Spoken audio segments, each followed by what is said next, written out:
Have you ever wondered why some leaders struggle to manage diverse teams effectively? Why does a diverse workforce often seem like a challenge rather than an asset?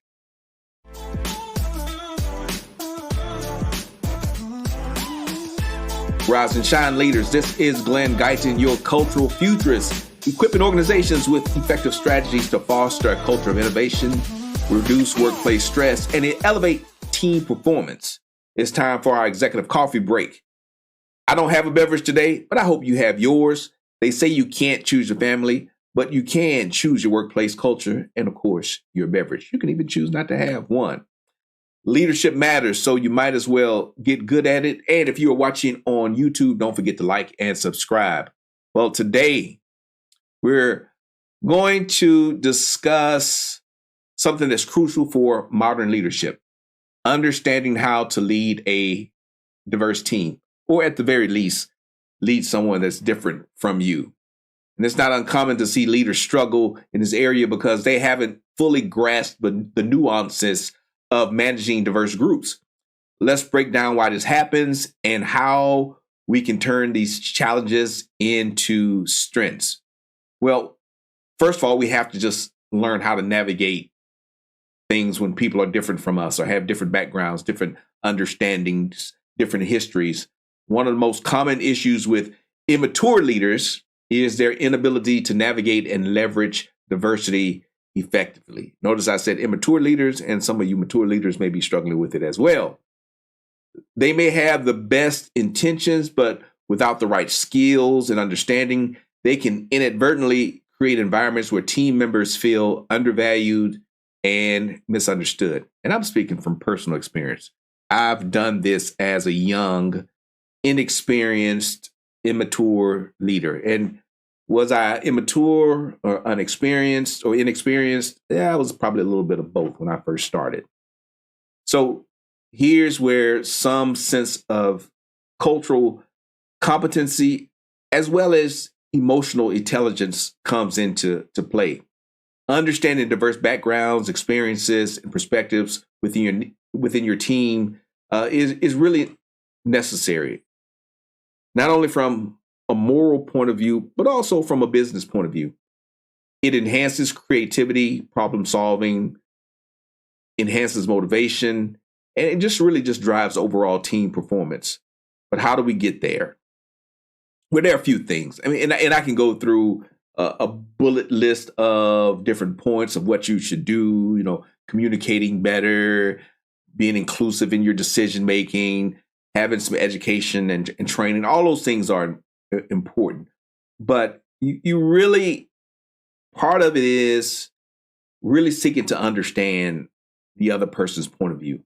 And it's not necessarily putting yourself in that person's shoes, but understanding who that person is and how you can get the most out of who they are. Not always necessarily who you are and how you lead, but how can you get the most out of that person that you are leading, or that team of individuals that you're leading. I'll tell you my mistake that I made when I was a young leader, a young boss, straight out of the military. And I had finished my term in the military. And, when you're in the military, people just have to do what you say. Pretty much you have the rank on your shoulders. You say, hey, person of lower rank, do this, and they have to do it. They don't have to like it. But they have to do it. Now, there is some nuance to that too, because as a young lieutenant, I had to lead officers who had been in positions much longer than I had been in. And so I had to respect their age, their wisdom, and their experience. But they had to respect my rank. And the military is pretty much a machine, right? It kind of runs the way it's supposed to run. And as long as you follow the right pathway and push the widgets in the right direction, you're going to continue to get promoted, and the military will run. It's not as much of a personality-driven organization as other organizations. Now, maybe once you're in the higher ranks, you do have a lot more influence, but in the lower grades, lower ranks, the system is going to run whether you are there or not. And hey, don't come at me, my military friends. in general, you know what I'm saying is right. But now, when I was in the civilian world, coming out of the military, it was a transition for me. And I really had high expectations. And basically, in the military, when you give an order, you just expect people to follow it. They don't have to like it. Uh, you don't have to be maybe as tactful as you could be.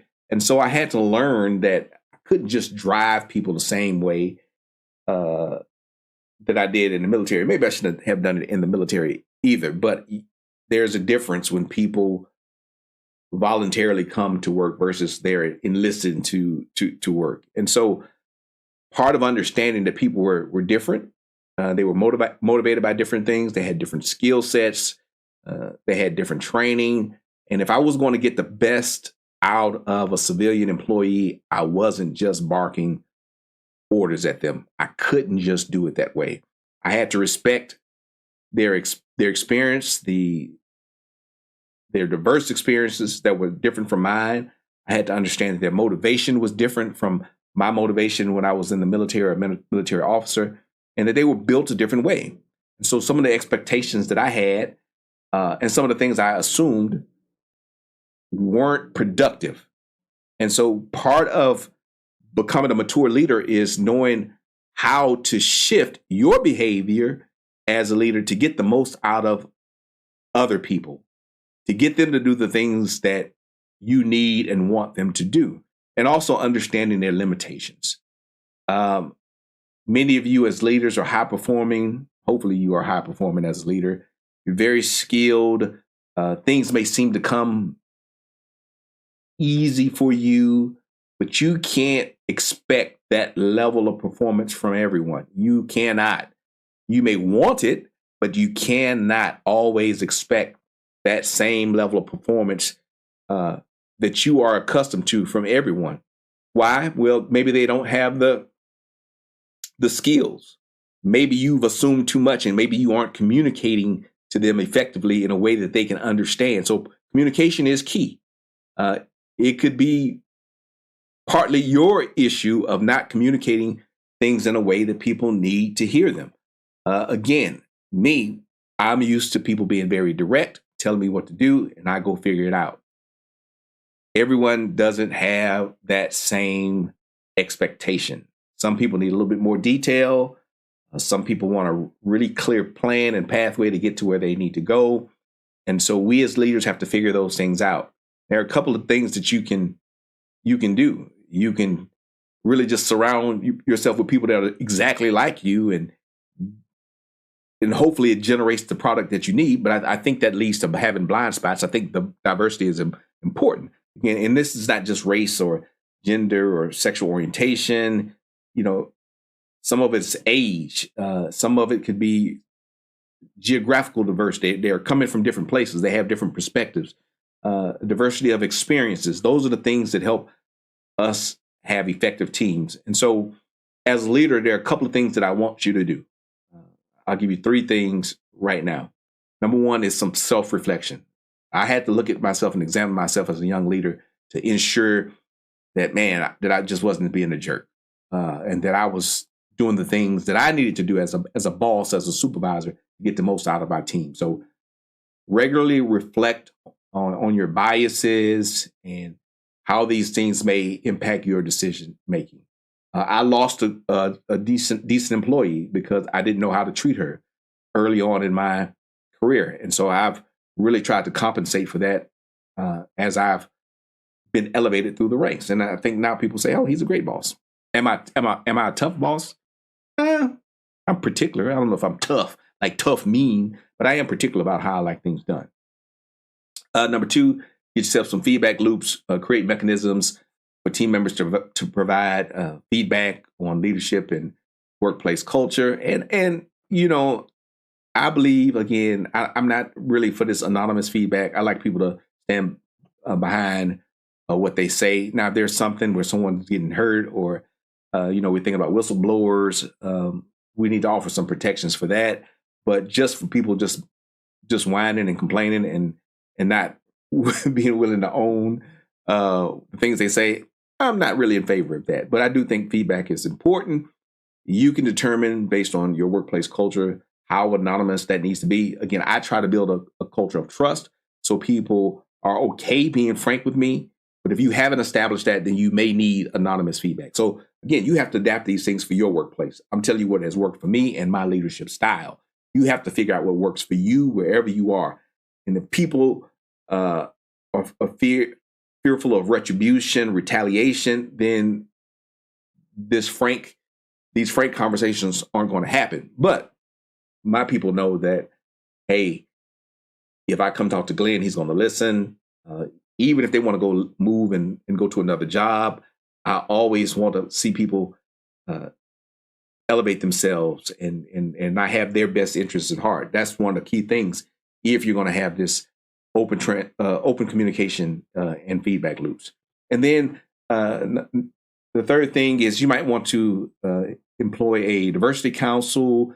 And you have to figure out what diversity means for you in your workplace. And I'm not talking about just a racial diversity council, but how do you bring together people with different thoughts and perspectives?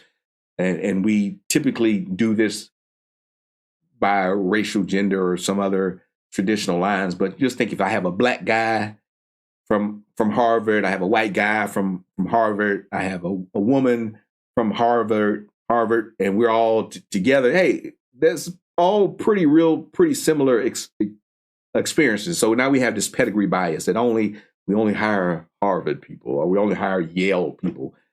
That's not much diversity. You might want to bring in somebody from Alabama or some other school. I don't know why you would want to bring in someone from the SEC, but if you want to do that, that does add to some diversity if everyone is from the same region or the same school, the same experiences. So think about how you assemble your teams and how you get diverse perspectives. Those things are important. Hopefully those tips were helpful for you, especially if you are a young leader and you need some assistance. Please feel free to reach out. Don't hesitate. Also, if you are struggling to enhance your team performance, to build trust, download the free 10-tip sample of The Art of Harmonious Trust and discover how harmonious trust unlocks your team's potential. I want you to be able to build psychological safety, foster open communication, and to discover a shared purpose for your team. And if you're looking for more, up level with the full 52-tip guide on Amazon for complete transformation of your organization. Download that free preview today. I'll put the information in the description. But as we close, let's not forget, better leaders get better results. So to each one of you leading the charge for a more supportive and engaging workplace, I leave you with this. Stay bold, stay inspired, and remember that your actions today shape the culture of tomorrow. My name is Glenn Guyton. You all have a wonderful, wonderful